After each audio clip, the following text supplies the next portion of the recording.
We promised you this one. Private health insurance can genuinely save you tax, but only in specific circumstances. Here's exactly when the maths works in your favor and when insurance is just an expense wearing a tax costume. There are two completely separate levers here, and conflating them is the single biggest private health insurance myth. The Medicare levy surcharge is a tax calculated on your income that you can avoid by holding eligible hospital cover. The private health insurance rebate is a government contribution toward your premium, also income tested, but it exists whether or not the surcharge applies to you. One is about avoiding a cost, the other is a discount on a different cost. Take a single taxpayer earning $130,000 with no private hospital cover. That income sits in the surcharge's middle tier between $123,001 and $164,000, where the rate is 1.25%. 1.25% of $130,000 is $1,625. That is a real annual cost on top of the ordinary 2% Medicare levy, purely because there is no eligible hospital cover attached to this income.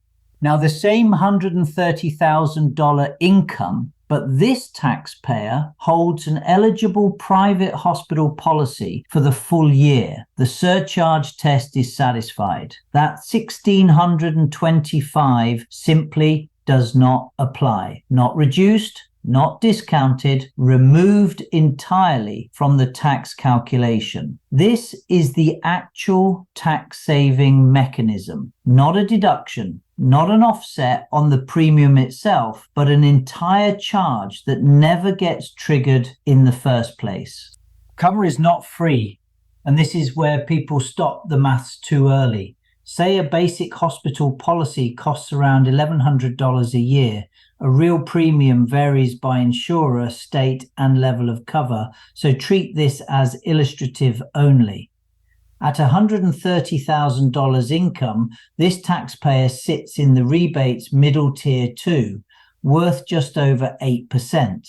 That knocks roughly $88 off the premium, landing the real annual cost at about $1,012.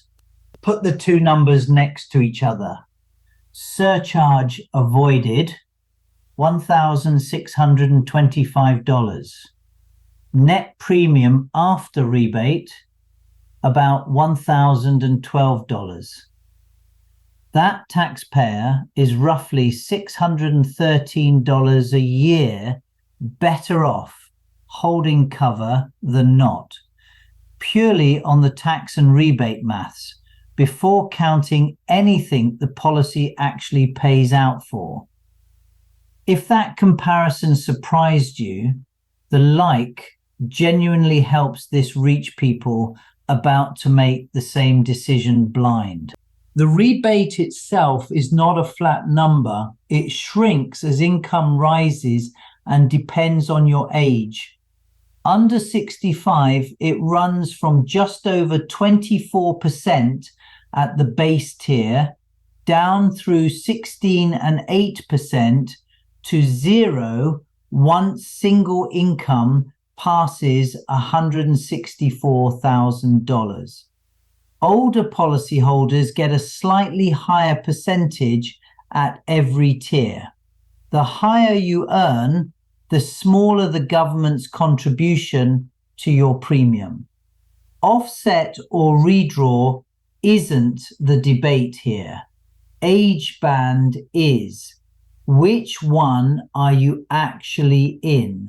Now flip the example. A single taxpayer on $90,000 has no surcharge exposure at all. That income sits below the base threshold, with or without cover. Buying a policy here does not avoid any tax because there was never a surcharge to avoid. Yes, the rebate is at its highest percentage for this income band, but a discount on an expense you did not need to take on is still a net cost, not a saving. Know someone who bought cover purely to save tax on an income like this? Send them this video.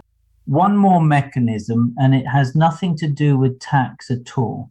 Lifetime health cover loading adds 2% to your hospital premium for every year you're aged over 30 without cover, capped at 70%, and it drops off after 10 continuous years once you do take out a policy. That's an insurer pricing rule administered by your fund, not the ATO. Do not confuse it with the surcharge.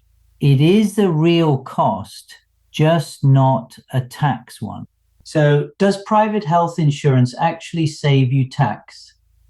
Only when the surcharge you'd otherwise pay is worth more than your premium after the rebate. Run both numbers for your own income before deciding. General information only, not personal tax or insurance advice. Use current ATO and privatehealth.gov.au guidance for your situation. Subscribe for practical Australian money mechanics.